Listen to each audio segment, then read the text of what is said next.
എല്ലാവർക്കും Kottayam civil service അക്കാദമിയുടെ daily news അനാലിസിസിലേക്ക് സ്വാഗതം. നമ്മൾ ചർച്ച ചെയ്യാൻ പോകുന്ന രണ്ട് പ്രധാനപ്പെട്ട ആർട്ടിക്കിളുകളുടെ ഇൻഡിക്കേഷൻസ് ആണ് നമ്മൾ ഈ ടൈലിൽ കാണുന്നത്. ഒന്ന് കോഓപ്പറേറ്റീവ് സൊസൈറ്റിയും മറ്റ് ചില എലിഫന്റിന്റെ ഇലക്ട്രോക്യൂഷൻ അല്ലെങ്കിൽ വൈദ്യുതി കമ്പികളിൽ തട്ടിയിട്ടുള്ള മരണം പലപ്പോഴും രാജ്യത്ത് സംഭവിക്കുന്നുണ്ട്. പ്രധാനമായിട്ടും ഒഡീഷ പോലുള്ള സംസ്ഥാനങ്ങളിൽ സംഭവിക്കുന്നുണ്ട്. അപ്പൊ അതിനെക്കുറിച്ചിട്ടുള്ള അടിസ്ഥാനപരമായിട്ടുള്ള ചില പോയിന്റുകളും നമ്മൾ ഈ സെഷനിൽ ഡിസ്കസ് ചെയ്യുന്നതായിരിക്കും. നമുക്ക് നോക്കാം എന്താണ് കോഓപ്പറേറ്റീവ് സൊസൈറ്റി എന്ന് നോക്കാം. അത് നമ്മുടെ ഭരണഘടന നൽകുന്ന ചില അവകാശങ്ങളും ചില ഉത്തരവാദിത്തങ്ങളും നമുക്ക് മുൻപിലുണ്ട്. ആർട്ടിക്കിൾ 19(1) ക്ലോസ് സി ഒരു വ്യക്തിക്ക് അല്ലെങ്കിൽ പൗരന് എന്ത് ചെയ്യാം? Right to form association, right to form association അല്ലെങ്കിൽ യൂണിയൻ ഓർ കോഓപ്പറേറ്റീവ് സൊസൈറ്റീസ്. അതുപോലെ തന്നെ ആർട്ടിക്കിൾ 43 ക്ലോസ് ബി ഭരണഘടന നമുക്ക് ഉറപ്പ് നൽകുന്ന ചില മാർഗനിർദ്ദേശങ്ങളുണ്ട്. ഡയറക്റ്റീവ് പ്രിൻസിപ്പിൾസിൽ പ്രൊമോഷൻ ഓഫ് കോഓപ്പറേറ്റീവ് സൊസൈറ്റിയെയും ഉൾപ്പെടുത്തിയിട്ടുണ്ട്. എന്നാൽ നമുക്കറിയാം ഭരണഘടനയുടെ 243 മുതൽ 243 മുതൽ 243 വരെയുള്ള ഭരണഘടനാ ആർട്ടിക്കിളുകൾ നമ്മൾക്ക് കോഓപ്പറേറ്റീവ് സൊസൈറ്റിയെ ഒരു കോൺസ്റ്റിറ്റ്യൂഷണൽ സ്റ്റാറ്റസ് നൽകുന്നു എന്നുള്ളതാണ് മറ്റൊരു പ്രധാനപ്പെട്ട ഒരു പോയിന്റ് നമ്മളിവിടെ മനസ്സിലാക്കേണ്ടത്. നമ്മളുടെ ഇത്രയും ഞാൻ പറഞ്ഞ ഈ പോയിന്റുകൾ പലപ്പോഴും നമ്മുടെ പ്രിലിംസിനോ UPSCയുടെയോ അല്ലെങ്കിൽ മറ്റേതെങ്കിലും UPSC നടത്തുന്ന ഇതര പരീക്ഷകൾക്കോ PSCക്കോ IBPSനോ ഒക്കെ സാധ്യതയുള്ള ചില ചോദ്യങ്ങളിൽ പോയിന്റുകളാണ് ഇപ്പോൾ നമ്മൾ ഇവിടെ ചർച്ച ചെയ്തത്. നമുക്ക് നോക്കാം എന്താണ് ആർട്ടിക്കിൾ നമ്മുടെ 97 ഭരണഘടനാ ഭേദഗതി എന്ന് നോക്കാം. അതിനു മുൻപ് കോഓപ്പറേറ്റീവ് സൊസൈറ്റിയിൽ ചില രീതികളിൽ വളരെ ഡെമോക്രാറ്റിക് ആയിട്ട് നടന്നു പോകുന്ന ഒരു സാധ്യതയാണ് ഈ കോഓപ്പറേറ്റീവ് സൊസൈറ്റി എന്ന് പറയുന്നത്. മെമ്പേഴ്സ് ഷുഡ് ബി ഇലക്ഷൻ നടത്തിയിരിക്കണം. ആ മെമ്പർ അല്ലെങ്കിൽ ബോഡിയുടെ കാലാവധി എന്ന് പറയുന്നത് 5 വർഷമായിരിക്കണം.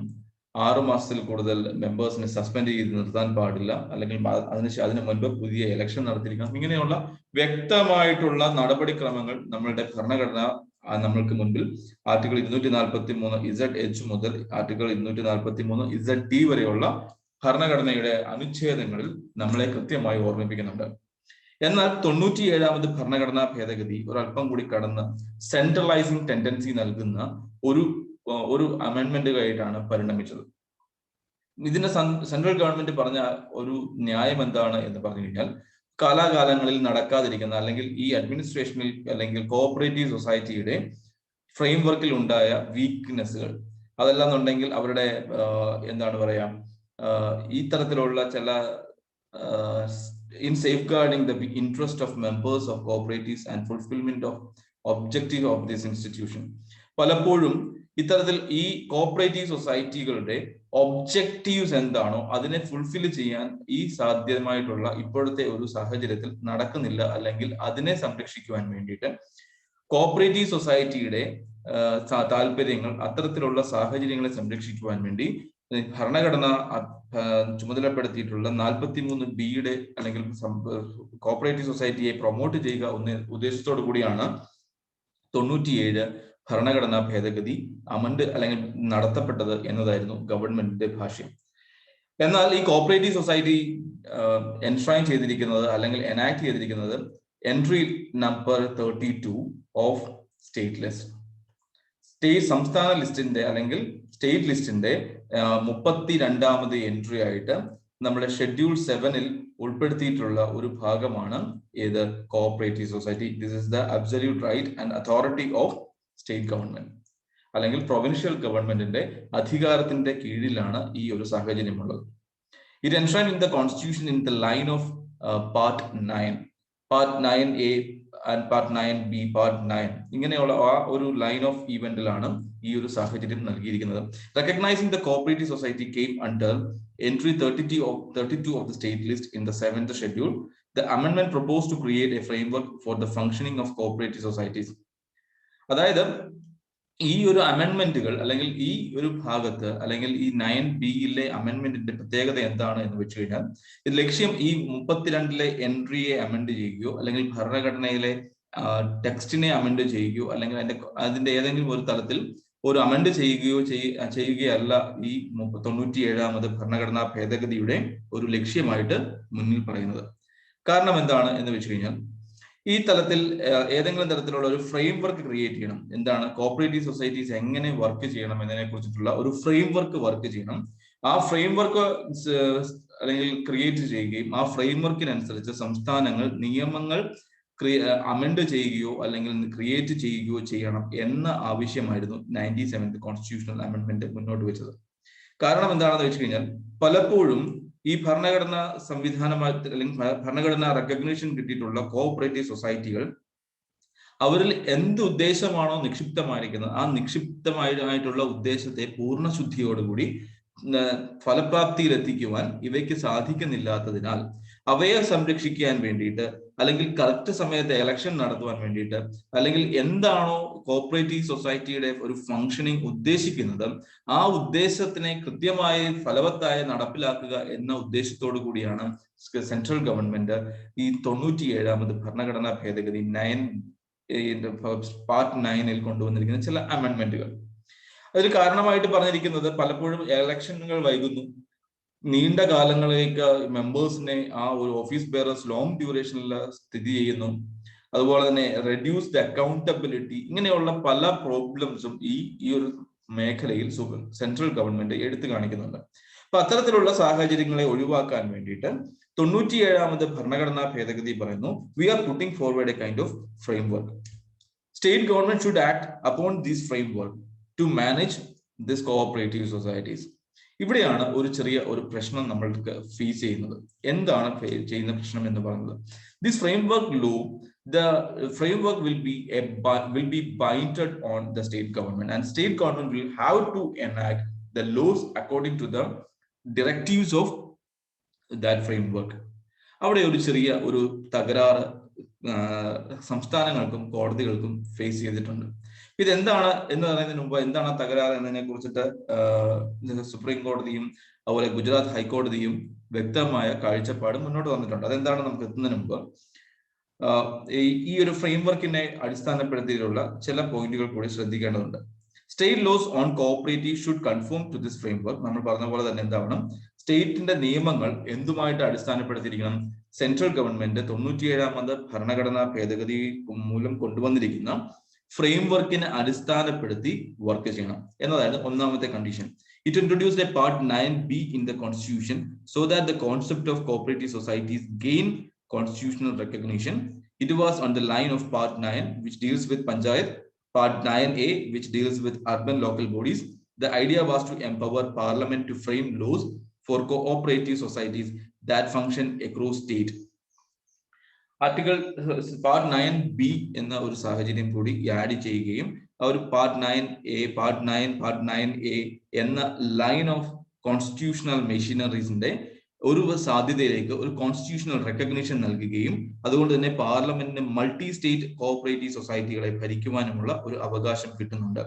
And the state legislatures to make laws for all cooperative societies fall under their jurisdiction. ഇപ്പൊ നമുക്ക് രണ്ട് തരത്തിലുള്ള സ്റ്റേറ്റിനകത്തുള്ള കോഓപ്പറേറ്റീവ് സൊസൈറ്റീസ് ഉണ്ട്, ഇന്റർ സ്റ്റേറ്റ് അല്ലെങ്കിൽ മൾട്ടി സ്റ്റേറ്റ് കോഓപ്പറേറ്റീവ് സൊസൈറ്റീസ് ഉണ്ട്. Multi state cooperative society in line with the central government regulation. The state cooperative society will be under the jurisdiction of respective state government as well.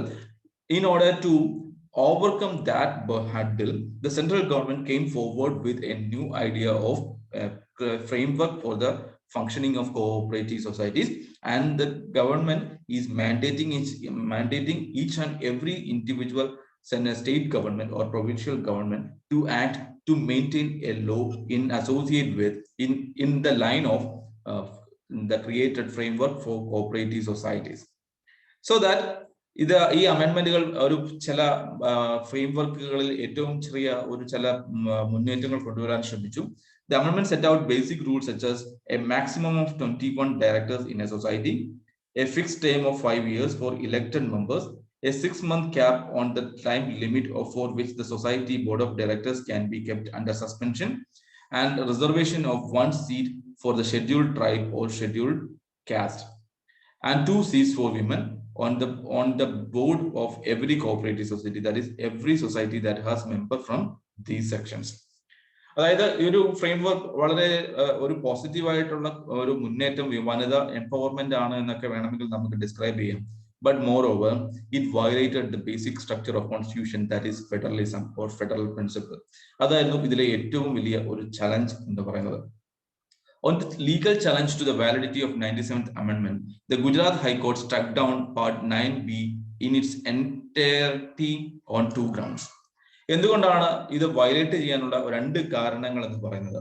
If you want to amend the constitutional provision which may affect the federal principle, you will have to enact 368 clause 2 of Constitution of India. Indian ഭരണഘടനയിലെ 368 clause 2-ൽ നൽകിയിരിക്കുന്ന ഭരണഘടനാ ഭേദഗതി provision should be enacted. Why? Because we need to amend the federal principles of constitution or this nation, so that we'll need the consent or conscience of the half of the state at least. 368 clause 2 mandates that we need to amend the constitution. We need to pass the constitution with constitutional amendment bill with a majority of 2/3 members present and voting, and the majority of 50%, more than 50% of total membership of the house.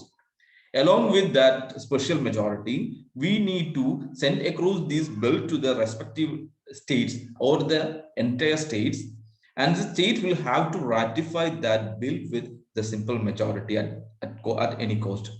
Then only this will be a changed or amended provision of Constitution of India. So Supreme Court അല്ലെങ്കിൽ central government അത്തരത്തിലുള്ള ഒരു നടപടി പൂർത്തീകരിച്ചിട്ടില്ല. So they simply enacted a basic structure for the cooperative society or a framework to be followed by states. It is an inherent ideology to circumvent the constitutional provision or amendment procedures. So it is one among the grave mistakes committed by central government as per the opinion of Gujarat High Court. അങ്ങനെ ഒരു സാഹചര്യം പറഞ്ഞു. രണ്ടാമത്തെ ഒരു problem പറയുന്നു, ഇത്തരത്തിൽ വരുമ്പോൾ central ഗവൺമെന്റിന്റെ അവകാശമല്ല ഈ ഒരു കോപ്പറേറ്റീവ് സൊസൈറ്റിയുടെ അമെൻമെന്റുകൾ എന്ന് പറയുന്നത്. Because it enacted or enshrined in the Schedule 7 state list entry number 32, so that it is the power of state government to amend their law, not the central government's provisions to amend the list enlisted in this Schedule 7 state list. So it violated 2 provisions. It breached federal principles. So it is one among the basic structured doctrine of Constitution of India. Such constitutional violation should not be entertained. So they 97 constitutional amendment entirely revoked or struck down by Gujarat High Court. Case supreme കോടതിയിൽ എത്തുന്നു. Supreme കോടതിയുടെ ഭാഗത്ത് കോടതിയുടെ മുൻപിൽ central government അല്ലെങ്കിൽ പറഞ്ഞ കാര്യം അല്ലെങ്കിൽ ഡിഫൻസ് ആയിട്ട് പറഞ്ഞ കാര്യം എന്ന് വെച്ചാൽ the center's defense was that amendment did not alter the entry in the state list on cooperative societies. It specified that the state legislatures would enact the relevant laws based on common framework. There was no need for ratification by the assemblies, as no subject was shifted from the state list to the central or concurrent list. ഇവർ പറഞ്ഞ ഒരു കാര്യം എന്താണെന്ന് വെച്ച് കഴിഞ്ഞാൽ, അല്ലെങ്കിൽ central government മുന്നോട്ട് വെച്ച ഒരു ഡിഫൻസ് എന്താണെന്ന് വെച്ച് കഴിഞ്ഞാൽ, ഞങ്ങൾ ഒരു രീതികളിലും ഞങ്ങൾ ഒരു തരത്തിലും സ്റ്റേറ്റ് ലിസ്റ്റിലുള്ള ഒരു സാധ്യതയും നമ്മൾ എന്ത് ചെയ്തിട്ടില്ല, എഡിറ്റ് ചെയ്തിട്ടില്ല, അല്ലെങ്കിൽ ഡിലീറ്റ് ചെയ്തിട്ടില്ല, അല്ലെങ്കിൽ അമെൻഡ് ചെയ്തിട്ടില്ല, അല്ലെങ്കിൽ സ്റ്റേറ്റ് ലിസ്റ്റിൽ നിന്ന് കോൺകറന്റ് ലിസ്റ്റിലേക്കോ സെൻട്രൽ ലിസ്റ്റിലേക്കോ യൂണിയൻ ലിസ്റ്റിലേക്കോ ഇത് മാറ്റിയിട്ടില്ല. അപ്പോൾ എന്ത് ചെയ്യണം, അങ്ങനത്തെ ഒരു ഭരണഘടനാ ഭേദഗതിയുടെ ആവശ്യം വരുന്നില്ല. We are just putting forward a kind of common framework for entire government, for entire statement. അത്തരത്തിലാണ്, അല്ലെങ്കിൽ എൻറ്റയർ സ്റ്റേറ്റ്സ് ഗവൺമെന്റ്. അത്തരത്തിലുള്ള ഒരു സാഹചര്യം വന്നപ്പോഴത്തേക്ക് സുപ്രീം കോടതി even rejected that argument. Why? The amendment had the effect of limiting or some circumscribing the scope and extents to which state could frame laws on cooperative society. This impacted on their legislative powers and would therefore amount a change that would require ratification by assemblies. ഇതിൽ supreme കോടതി ഒരു തരത്തിൽ അല്ലെങ്കിൽ മറ്റൊരു തരത്തിൽ ഗുജറാത്ത് ഹൈക്കോടതിയുടെ വിധിയെ സ്ഥിരപ്പെടുത്തുകയായിരുന്നു ചെയ്തത്. കാരണം എന്ന് വെച്ചാൽ ഇതിന്റെ ഈ ഒരു ഒരു കോമൺ ഫ്രെയിംവർക്കിന്റെ ഉദ്ദേശം തന്നെ ലെജിസ്ലേറ്റീവ് അസംബ്ലി അല്ലെങ്കിൽ ലെജിസ്ലേറ്റീവ് പ്രോസസ്സിനെ അല്ലെങ്കിൽ ലെജിസ്ലേറ്റീവ് അസംബ്ലിയുടെ അധികാരത്തിനെ സർക്കംസ്ക്രൈബ് ചെയ്യാനുള്ള ഒരു നടപടിയാണ്. അല്ലെങ്കിൽ സ്റ്റേറ്റിനോട് മാൻഡേറ്റ് ചെയ്യുകയാണ് സെൻട്രൽ ഗവൺമെന്റ് കൊണ്ടുവന്ന ഈ ഫ്രെയിംവർക്കിനനുസരിച്ച് നിങ്ങൾ നിയമം ഉണ്ടാക്കുവാൻ പറയുമ്പോൾ you are mandating, you are pinpointing the state government to maintain the law in the line of framework so that it is violating the principles of federal structure. അതുകൊണ്ട് തന്നെ division bench, all three judges of the bench that heard the union government's appeal agreed with the Gujarat High Court that the ratification by the state legislatures was required for the part 9B, and in the absence of such ratification the part had to be struck down. സംസ്ഥാന ഗവൺമെന്റുകളുടെ legislative അസംബ്ലികളുടെ ഒരു ഏതാണ് consent അല്ലെങ്കിൽ ഒരു ratification ഇല്ലാത്തിടത്തോളം കാലം ഇതൊരു unconstitutional ആണ്. അതുകൊണ്ട് തന്നെ എന്താണ് ഇത് സ്ട്രക്ക് ഡൗൺ ചെയ്യുക മാത്രമാണ് നിവൃത്തിയുള്ളൂ എന്നതായിരുന്നു സുപ്രീം കോടതിയുടെയും അഭിപ്രായമായിട്ട് പറഞ്ഞത്. എന്നാൽ ഇതിൽ ഏറ്റവും പ്രധാനപ്പെട്ട ഒരു പോയിന്റ് ജസ്റ്റിസ് കെ എം ജോസഫിന്റെ ഡിസെൻഡിംഗ് നോട്ടിൽ തന്നെയായിരുന്നു. Rule that part 9B could not be served into two sections, one covering state cooperatives and other for multi-state cooperatives. It is set out a framework for the state cooperatives and only added a clause that in respect of multi-state cooperatives the parliament will enact the relevant law. അപ്പോൾ രണ്ട് ആയിട്ട് കാണാൻ പറ്റില്ല. അല്ലെങ്കിൽ ഏതാണ് state cooperative loss അല്ലെങ്കിൽ multi state cooperative ബോഡീസിനും രണ്ട് രീതിയിലുള്ള ഒരു ഫ്രെയിംവർക്ക് ആയിട്ട് കാണാൻ പറ്റില്ല. പകരം they are serving ഈ സെയിം കോൺസ്റ്റിറ്റ്യൂഷണൽ അല്ലെങ്കിൽ framework for both the cooperatives. അതുകൊണ്ട് തന്നെ പാർലമെന്റ് ആണ് ഇതിനൊക്കെ നിയമം ഉണ്ടാക്കാൻ ശ്രമിക്കുക, ലേറ്റർ പ്രൊവിഷൻ. എന്നാൽ രണ്ടാമത്തെ പ്രൊവിഷൻ, അതായത് multi state cooperatives separate law അല്ലെങ്കിൽ പ്രൊവിഷൻസ് ഇല്ല, അല്ലെങ്കിൽ ഇൻഡിപെൻഡന്റ് ലൈഫ് ഇല്ലാത്തത് കൊണ്ട് തന്നെയും എന്താണ് സംഭവിക്കുക, ഏതെങ്കിലും തരത്തിൽ നമുക്കൊരു doctrine of severability will not be applicable over there in this multi-state cooperative societies, so that it cannot be applied. So we hereby declare that it is entire provisions are unconstitutional. അപ്പൊ അതുകൊണ്ട് തന്നെയാണ് ഇപ്പൊ ഏറ്റവും സാഹചര്യം നമുക്ക് പറയാൻ പറ്റുന്നത് ഏറ്റവും ബുദ്ധിമുട്ടായിട്ടുള്ള അല്ലെങ്കിൽ ഡിഗ്ലീറ്റ് ചെയ്യുന്ന ഒരു സാധ്യതയിലേക്കാണ് എത്തുക. എന്നാൽ ഇനി എന്താണ് ചെയ്യാൻ സാധിക്കുക, ഗവൺമെന്റിന് ചെയ്യാൻ സാധിക്കുന്നത്, കോൺസ്റ്റിറ്റ്യൂഷണൽ അമെന്റ്മെന്റ് ആർട്ടിക്കിൾ 368 ക്ലോസ് 2 പ്രകാരം പുതിയ ഭരണഘടനാ ഭേദഗതികൾ കൊണ്ടുവരികയും സംസ്ഥാനങ്ങളുടെ അനുവാദത്തോടുകൂടി ഈ സാഹചര്യം മുന്നോട്ട് കൊണ്ടുപോകുവാനുള്ള അവകാശം സെൻട്രൽ ഗവൺമെന്റിനുണ്ട്. So will have to wait up to until the ratification of each and every state assemblies. അതായത് we'll have to respect article 368 clause 2 of constitution of India. ഇതായിരുന്നു ഈ ആർട്ടിക്കിളിന്റെ ഏറ്റവും പ്രധാനപ്പെട്ട ഭാഗമായിട്ട് നമുക്ക് മനസ്സിലാക്കാൻ സാധിക്കുന്നത്. അടുത്ത ഒരു പ്രധാനപ്പെട്ട ഒരു വാർത്തയായിരുന്നു another elephant electrocuted in Odisha. ഇതൊരു എക്കോളജി ന്യൂസ് ആണ്. പലപ്പോഴും കൃഷിക്കാര് അവരുടെ കൃഷിഭൂമി സംരക്ഷിക്കുവാൻ വേണ്ടി വൈദ്യുത വേലികൾ കെട്ടുകയും അതിൽ തട്ടി ഈ മൃഗങ്ങൾക്ക് അപകടം സംഭവിക്കുന്ന ഒരു സാഹചര്യവും ഉണ്ടാകാറുണ്ട്. പലപ്പോഴും എന്താണ് ഭൂമിക്കടിയിലൂടെയോ അല്ലെങ്കിൽ വേലിയിൽ മാത്രമല്ല വരുന്നത്, അണ്ടർഗ്രൗണ്ട് പാസേജ് വഴിയും അല്ലെങ്കിൽ ഉയർന്ന അല്ലെങ്കിൽ ഓവർ ദ ഹെഡ് ഡിസ്ട്രിബ്യൂഷൻ ഏരിയകൾ വഴി കൂടിയുള്ള അല്ലെങ്കിൽ ലൈനുകളിലും ഒക്കെ തട്ടിയിട്ടാണ് ഇവയ്ക്ക് ജീവഹാനി സംഭവിക്കുന്നത്. അപ്പം ഏറ്റവും ചെയ്യാൻ പറ്റുന്നത് ഒരു ELCB പോലുള്ള സാഹചര്യങ്ങൾ കൃത്യമായിട്ട് ഉപയോഗിക്കുകയാണ്.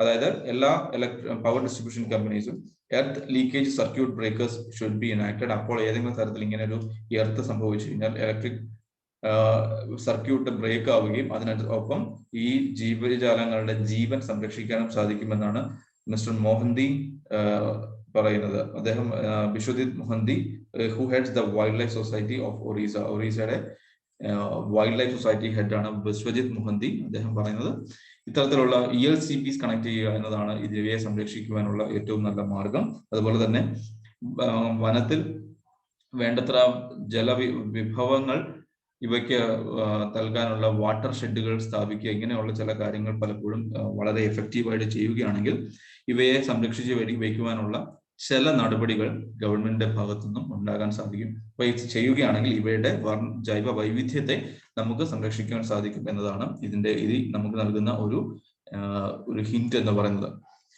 World Elephant Day is celebrated on 12th of August every year to spread awareness for the conservation and protection of largest mammal on the land. ഇതൊരു പ്രധാനപ്പെട്ട ഒരു പോയിന്റ് ആയിട്ട് ഓർത്ത് വെക്കുക. വേൾഡ് എലിഫന്റ് ഡേ എന്ന് പറയുന്നത് 12-ാം തീയതി, ഓഗസ്റ്റ് 12-ാം തീയതി എല്ലാ വർഷവും ഓഗസ്റ്റ് 12-നാണ് വേൾഡ് എലിഫന്റ് ഡേ നടത്തുന്നത്. The day was launched in 2012 to bring attention to urgent plight of Asian and African elephants. Asian elephants, there are 3 subspecies. Asian elephants നമുക്ക് പ്രധാനമായിട്ട് 2 elephants ആണുള്ളത്. ഏഷ്യൻ എലിഫന്റ്സും ആഫ്രിക്കൻ ആനകളുമാണ് നമുക്കുള്ളത്. Asian ആനകളിൽ 3 subspecies ഉണ്ട്. അതിലൊന്ന് Indian, Sumatran and Sri Lankan, 3 വിഭാഗത്തിലുള്ള ആനിമൽസിനെയാണ് അല്ലെങ്കിൽ mammals ആണ് നമുക്കുള്ളത്. ഏകദേശം 20,000 മുതൽ 40,000 വരെയുള്ള എണ്ണമാണ് ഇപ്പോൾ നമുക്ക് അവൈലബിൾ ആയിട്ടുള്ളൂ. Indian subspecies has the widest range and accounts for the majority of remaining elephants of the continent. അതായത് ഏറ്റവും കൂടുതൽ ഇന്ത്യൻ ആനകളാണ്. ഈ ഏഷ്യൻ എലിഫന്റ്സിൽ ഏറ്റവും കൂടുതൽ ഇന്ത്യൻ ആനകൾ തന്നെയാണ്. There are around 28,000 elephants in India, around 25% in them in Karnataka. IUCN Red List status endangered ആണ്. Wild life protection schedule 1-ലാണ് ഇവയെ ഉൾപ്പെടുത്തിയിരിക്കുന്നത്. ഇതൊക്കെ ഒരു പ്രിലിംസിന് വേണ്ടിയിട്ടോ അല്ലെങ്കിൽ IBPS, PSC പോലുള്ള പരീക്ഷകൾക്ക് പ്രയോജനപ്രദമായിട്ടുള്ള പോയിന്റുകളാണ്. African elephant, there are 2 subspecies of African elephant, Savannah elephant and forest elephant. Global population around 4 lakh ആണ് ആഫ്രിക്കൻ എലിഫന്റ്സ്. IUCN ലിസ്റ്റിൽ വൾണറബിൾ ആണ് ഇതിൽ കാണുക. early in 2020 Botswana, Africa witnessed the death of hundreds of elephants as well. ഇതിന് പ്രധാനപ്പെട്ട കാരണങ്ങൾ ഇതിന്റെ habitat loss, human elephant conflict, mistreatment in captivity, abuse due to elephant tourism, escalation of poaching, ഇങ്ങനെയുള്ള സാഹചര്യങ്ങളാണ് പലപ്പോഴും ഇവയുടെ മരണത്തിന് അല്ലെങ്കിൽ പോപ്പുലേഷൻ വളരെ കുറയാനുണ്ടാവുന്ന കാരണങ്ങൾ എന്ന് പറയുന്നത്. Plan and programs to arrest their poachers and killers, അവയുടെ അല്ലെങ്കിൽ ഏതെങ്കിലും തരത്തിലുള്ള വേട്ടയാടൽ നിരോധിക്കുകയും അവയെ അത്തരത്തിലുള്ള അറസ്റ്റ് ചെയ്യുകയും അത്തരത്തിലുള്ള സാഹചര്യങ്ങൾ സ്റ്റോപ്പ് ചെയ്യുകയും ചെയ്യുക എന്നതാണ് ഏറ്റവും പ്രധാനപ്പെട്ട ഒരു നടപടിക്രമമായിട്ട് നമുക്ക് കാണാൻ പറ്റുന്നത്. Declaration and establishment of various elephant reserves across state, for example, Mysuru and Dandeli elephant reserves in Karnataka. Clean areas from Lantana and Eupatorium invasive species as they prevent the growth of grass for elephants to feed on. Barricades to prevent man-elephant conflict. Man-elephant conflict ബാരിക്കേഡുകൾ സ്ഥാപിക്കുക. അതുപോലെ തന്നെ മാൻ elephant conflict എന്ന വേട്ടയാടൽ മാത്രമല്ല, railway ലൈനിൽ തട്ടിയിട്ടുള്ള മരണങ്ങളും ഇതിനകത്ത് മാൻ elephant conflict ആയിട്ട് തന്നെ കണക്കാക്കണം. അതുകൊണ്ട് തന്നെ എന്താണ്, എലിഫന്റ് കോറിഡോറുകൾ കൃത്യമായിട്ട് മെയിൻറ്റെയിൻ ചെയ്യുക എന്നുള്ളതാണ് ഇത്തരത്തിലുള്ള സാഹചര്യത്തിൽ നമുക്ക് ചെയ്യാൻ പറ്റുന്നത്. Establishment of a cell to study forest fire prevention. Gaj Yatra, which is a nationwide awareness campaign which celebrate elephants and highlight necessity of securing elephant corridors. ആനകളെ സംരക്ഷിക്കുവാനും ആനകളുടെ സഞ്ചാരപഥങ്ങളെ സംരക്ഷിക്കുവാനുമുള്ള ഒരു ബോധവൽക്കരണ പ്രോഗ്രാമാണ് ഗജയാത്ര എന്നറിയപ്പെടുന്നത്. Monitoring the illegal killing of elephants, MIKE program launched in 2003. ഈ ഇയറൊക്കെ ഓർത്ത് വെക്കുക. As an international collaboration that tracks trends information related to illegal killing of elephant from across Africa and Asia to monitor effective field conservation efforts as well. Project Elephant, it is entirely sponsored scheme, was launched in the year February 1992 for the protection of elephant and their habitat and corridors. Ministry of Environment, Forest and Climate Change provides the financial and technical support to major elephant range states in the country through the project. ഇതൊക്കെയാണ് ഗവൺമെന്റിന്റെ initiative ആയിട്ട് എടുത്തിരിക്കുന്നത്. അതിലൊന്ന് പ്രധാനപ്പെട്ടത് ഗജയാത്രയാണ്, 2 മൈക്കാണ്, 3 project elephant ആണ്. Project എലിഫന്റും project ടൈഗറും തമ്മിൽ മാറിപ്പോരുത്. Project elephant 1992 initiative എടുത്തിരിക്കുന്നത്. ഇതൊക്കെയാണ് ഇതിന്റെ ഒരു പ്രധാനപ്പെട്ട പോയിന്റുകളായിട്ട് നമ്മൾ എടുത്തു പറയുന്നത്. Prehistoric tools found in Telangana limestone cave located in Kaval Tiger Reserve. It's a holy site for tribes as well. ഏതൊക്കെയാണ് ട്രൈബ്സ് എന്നൊക്കെ നമുക്ക് നോക്കാം. ഇതൊരു പ്രിലിമിനറി പെർസ്പെക്റ്റീവിലുള്ള ഒരു ആർട്ടിക്കിൾ ആണ്. അതുകൊണ്ട് ഒന്ന് കൃത്യമായിട്ട് നോക്കാം ഏതൊക്കെയാണ് പ്രധാനപ്പെട്ട ട്രൈബൽ ഏരിയ എന്ന് പറയുന്നത്. ഗോൺ ട്രൈബ് ആണ് ഒന്ന്. Gonds are the largest tribal group in the world. ലോകത്തിലെ ഏറ്റവും പ്രധാനപ്പെട്ട ഏറ്റവും വലിയ ട്രൈബൽ ഗ്രൂപ്പുകളിൽ ഒന്നാണ് ഗോൺ ട്രൈബ് എന്ന് പറയുന്നത്. They are mostly live in Madhya Pradesh, Chhattisgarh, Maharashtra, Andhra Pradesh, Gujarat, Jharkhand, Karnataka, Telangana, Uttar Pradesh, west Bengal and Odisha. ഒരു ഇന്ത്യയുടെ നല്ല ശതമാനം സ്ഥലങ്ങളിലും അല്ലെങ്കിൽ ഇവരുടെ ഗോൺ ട്രൈബിന്റെ സാന്നിധ്യം നമുക്ക് കാണാൻ സാധിക്കുന്നുണ്ട്. 4 തരത്തിലുള്ള രാജ് കൗണ്ട്, മദിയ കൗണ്ട്, ധ്രുവ് കൗണ്ട്, കത്തുൾവാർ ഗോണ്ട് തുടങ്ങിയിട്ടുള്ള 4 സബ് വിഭാഗങ്ങൾ എന്തിന്റെ കീഴിലുണ്ട്? ഗോണ്ടിന്റെ കീഴിലുണ്ട്. ചിലപ്പോൾ ഇതൊരു ചോദ്യമായിട്ട് ചോദിച്ചേക്കാം. ഈ ഗോണ്ട് ഒഴിവാക്കിയിട്ട് ഇത് ഏത് വിഭാഗത്തിന്റെ സബ് വിഭാഗങ്ങളാണ് അല്ലെങ്കിൽ ഉപവിഭാഗങ്ങളാണ് എന്ന ചോദ്യം ചിലപ്പോൾ വന്നേക്കാം. ഗോണ്ട് ട്രൈബിന്റെ വിഭാഗങ്ങളാണ് ഈ രാജ്, മദിയ, ദുർവേങ്, കത്തുൾവാർ തുടങ്ങിയിട്ടുള്ള ട്രൈബുകൾ മുഴുവൻ എന്തിന്റെ കീഴിലുള്ളതാണ്? ഈ ഗോണ്ട് ട്രൈബിന്റെ കീഴിൽ വരുന്നതാണ്. The staple food is kind of millet, kodo and kutki. Rice is mostly consumed during festival feast. Gond believed that earth, water and air are ruled by gods. They are majorly speak Gondi, which is an unwritten language of Dravidian family. It has been notified as a scheduled tribe. Gondi എന്നതാണ് ഇവരുടെ ഭാഷ. ഇതൊരു ലിപി ഇല്ലാത്ത ഒരു Dravidian ഫാമിലിയിലുള്ള ഭാഷയാണ് gondii. ഈ gondii ഭാഷയാണ് ഇവർ പ്രധാനമായിട്ടും ഉപയോഗിക്കുന്നത്. ഇവർ വിശ്വസിക്കുന്നത് ഭൂമിയും വെള്ളവും വായുവും ഒക്കെയും ദൈവങ്ങൾ നിയന്ത്രിക്കുന്നതാണ് എന്നതാണ് ഇവരുടെ ഒരു വിശ്വാസമായിട്ട് എടുത്തു പറയേണ്ടത്. ഗോണ്ട് ട്രൈബ് ഒരു പ്രധാനപ്പെട്ട UPSC പ്രിലിംസ് പെർസ്പെക്റ്റീവിലുള്ള ഒരു പോയിന്റ് ആണ്. അതുകൊണ്ട് കൃത്യമായിട്ട് ഇതിനൊന്ന് ഫോളോ ചെയ്യാൻ ശ്രദ്ധിക്കുക. അടുത്ത കാവൽ ടൈഗർ റിസർവ്. കാവൽ tiger reserve is located at Adilabad district in Telangana state of India. The government of India declared Kaval Wildlife Sanctuary as Tiger Reserve in 2012. നമ്മൾ ഇന്ന് 2 കാര്യങ്ങൾ 2012നെ കുറിച്ച് ഡിസ്കസ് ചെയ്തിട്ടുണ്ട്. എലിഫന്റ് ഡേ സ്റ്റാർട്ട് ചെയ്ത വർഷം 2012ലാണ്. ഇപ്പോൾ ടൈഗർ റിസർവ്, കാവൽ ടൈഗർ റിസർവ് സ്റ്റാർട്ട് ചെയ്തിരിക്കുന്ന വർഷവും 2012ആണ്. The Kaval Wildlife Sanctuary was established in 1965 and later declared as protected area in 1999 under the Wildlife Protection Act 1972. Flora dry deciduous teak forest mixed with bamboo. Fauna mammal species that have been cited including tiger, leopard, gaur, cheetal, sambar, nilgai, barking deer, chausinga, sloth bear. The river Kadam, a tributary of Godavari, flows through the area. ഇത് ഒരു പ്രധാനപ്പെട്ട ഒരു point ആണ്. River Kadam എന്ന് പറയുന്നത് ഗോദാവരിയുടെ പോഷക നദിയായിട്ടുള്ള river Kadam നദിയും എന്തിലൂടെ ഒഴുകുന്നു? കാവൽ ടൈഗർ റിസർവിലൂടെ ഒഴുകുന്നു എന്നുള്ളതാണ് ഇതിന്റെ പ്രിലിംസ് പെർസ്പെക്റ്റീവിലുള്ള ചില ചോദ്യങ്ങൾക്കുള്ള ഉത്തരം എന്ന് പറയുന്നത്. In which of the site can a sculpture of the reclining Buddha be found? Ajanta caves, Sittanavasal caves, Kushinagar caves, Mahabodhi temple. Option A only 1, option B 2 and 3 only, option C 1 and 3 only, option D 3 and 4 only. The Sittanavasal cave is a 2nd century Tamil Sravana complex of caves in Sittanavasal village in Pudukkottai district of Tamil Nadu, India. It is dedicated to mainly Jainism. അപ്പോൾ Sittanavasal cave നമുക്ക് ഒഴിവാക്കാൻ പറ്റും. 2, Mahabodhi temple, a UNESCO World Heritage Site, is a Buddhist temple in Bodh Gaya, marking the location where the Buddha is said to have attained enlightenment. It has no such sculpture of the reclining Buddha. Reclining Buddha എന്താണ് എന്ന് മനസ്സിലാക്കാൻ നമുക്ക് നോക്കാം. അദ്ദേഹത്തിന്റെ അവസാന കാലഘട്ടത്തിൽ അദ്ദേഹത്തിന്റെ നിർവ്വാണത്തോടനുബന്ധിച്ചിട്ടുള്ള ഒരു ബുദ്ധ പ്രതിമകളെയാണ് നമ്മൾ റിക്ലൈനിങ് ബുദ്ധ എന്ന് പറയുന്നത്.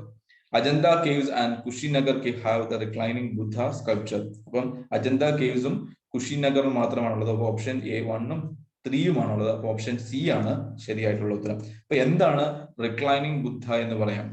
റിക്ലൈനിങ് ബുദ്ധ നമുക്കറിയാം, ഈ ഒരു കിടന്നുകൊണ്ടുള്ള ഒരു ശീലം അല്ലെങ്കിൽ ഇങ്ങനെ വിശ്രമിക്കുന്ന തലത്തിലുള്ള ബുദ്ധ പ്രതിമകളെയാണ് നമ്മൾ എന്ത് വിളിക്കുക? റിക്ലൈനിങ് ബുദ്ധ എന്ന് പറയുന്നത്. Reclining Buddha statue or image represent the Buddha during his last illness, about to enter Parinirvana 483 BC, the stage of great salvation after death that can only be attained by enlightened soul. Buddha died at the age of 80 in meditation state in Kushinagar, UP. അദ്ദേഹത്തിന്റെ നിർവ്വാണം സംഭവിച്ചത് കുഷിനഗർ UPയിലെ കുഷിനഗറിൽ വെച്ചാണ്.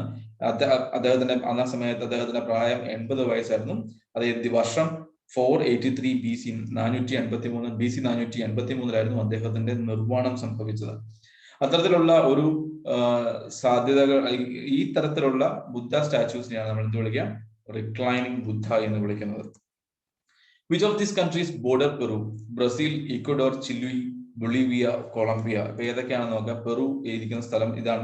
ഇതാണ് പെറുവിന്റെ capital ലിമ എന്ന സ്ഥലമാണ്, അല്ലെങ്കിൽ ലിമയാണ് പെറുവിന്റെ capital. ഇതിന്റെ Ecuador അയൽ രാജ്യമാണ്, കൊളംബിയ അയൽ രാജ്യമാണ്, ബ്രസീൽ അയൽ രാജ്യമാണ്, പരാഗ്വേ അയൽ രാജ്യമാണ്, അർജന്റീന അയൽ രാജ്യമാണ്, ചിലി അയൽ രാജ്യമാണ്. ഏകദേശം 1, 2, സോറി 1, 2, 3, 4, 5, 6 രാജ്യങ്ങൾ ഇവർക്ക് അയൽ രാജ്യങ്ങളാണ്. ബ്രസീൽ അയൽ രാജ്യമാണ്. അതുപോലെ പരാഗ്വേ, ബ്രസീൽ ഉണ്ട്, ബൊളീവിയ ഉണ്ട്, ഇക്വഡോർ ഇല്ല, ഇക്വഡോർ ഉണ്ട്, കൊളംബിയ ഉണ്ട്, ചിലി ഉണ്ട്. അപ്പം ഈ 5 രാജ്യങ്ങളും ഈ പെറുവിന് അയൽ രാജ്യങ്ങളായിട്ടുള്ള ഓപ്ഷൻ ഡി ആണ് ശരിയായിട്ടുള്ള ഉത്തരം. ഇപ്പൊ ഈ സൗത്ത് പസഫിക് ഓഷ്യന്റെ കിഴക്കൻ ഭാഗത്താണ് പെറു കാണപ്പെടുന്നത്. പെറുവിന്റെ ക്യാപിറ്റൽ ലിമയാണ്. ലിമ അല്ലെങ്കിൽ പെറുവിന്റെ അയൽ രാജ്യങ്ങൾ എന്ന് പറയുന്ന ഏറ്റവും വലിയ അയൽ രാജ്യം ബ്രസീലാണ്. കിഴക്കൻ ഭാഗത്താണ് നമുക്ക് കാണപ്പെടുന്നത്. ബ്രസീൽ ഷെയർ ചെയ്യുന്നത് ബോർഡർ ഷെയർ ചെയ്യുന്നത് Uruguay, Paraguay, Argentina, Bolivia, Colombia, Venezuela, Guyana തുടങ്ങിയ എല്ലാ രാജ്യങ്ങളുമായിട്ടും എന്തിനാണ് ബോർഡർ ഷെയർ ചെയ്യുന്നുണ്ട്, എക്സെപ്റ്റ് ഇക്വഡോർ. ഇക്വഡോർ ഒഴികെ ബാക്കിയുള്ള സൗത്ത് അമേരിക്കൻ രാജ്യങ്ങളുമായിട്ടെല്ലാം ബ്രസീൽ അവരുടെ ബോർഡർ ഷെയർ ചെയ്യുന്നുണ്ട് എന്നുള്ളതാണ് ഓർത്ത് വയ്ക്കേണ്ട ഒരു കാര്യം. ഇങ്ങനെയും ചോദിക്കും, പെറുവിന്റെ മാത്രമായിട്ട് ചോദിക്കണമെന്നല്ല, ബ്രസീലിനുമായിട്ട് ബോർഡർ ഷെയർ ചെയ്യാത്ത രാജ്യം ഏതാണെന്ന് വേണമെങ്കിൽ ചോദിക്കാം. ഏറ്റവും കൂടുതൽ ബ്രസീലുമായിട്ട് ബോർഡർ ഷെയർ ചെയ്യുന്ന രാജ്യം ഏതാണെന്ന് ചോദിക്കും. ഇങ്ങനെയുള്ള ചോദ്യങ്ങളൊക്കെ നമുക്ക് ഇവിടെ നിന്ന് പ്രതീക്ഷിക്കാം, ഈ മാപ്പ് സ്റ്റഡിയിൽ നിന്ന് നമുക്ക് പ്രതീക്ഷിക്കാം. But that's all for today. ഇത്രയും കാര്യങ്ങളാണ് ഇത് കൃത്യമായിട്ട് ഓർത്ത് വയ്ക്കാനും പഠിക്കാനും ഉള്ളത്. കൃത്യമായിട്ട് ഓർത്ത് വയ്ക്കുകയും നോട്ടുകൾ പ്രിപ്പയർ ചെയ്യുകയും പ്രാക്ടീസ് സെഷനുകൾ കൃത്യമായിട്ട് മുന്നോട്ട് കൊണ്ടുപോവുകയും ചെയ്യുക. അതിൽ ഏറ്റവും പ്രധാനപ്പെട്ട ഒരു പോയിന്റ് ആയിട്ട് നമ്മൾ കാണുന്നത് കോഓപ്പറേറ്റീവ് സൊസൈറ്റിയുടെ വാർത്തകൾ തന്നെയാണ്. സോ എല്ലാവർക്കും നല്ലൊരു ദിവസം ആശംസിക്കുന്നു. Have A great day. Thank you.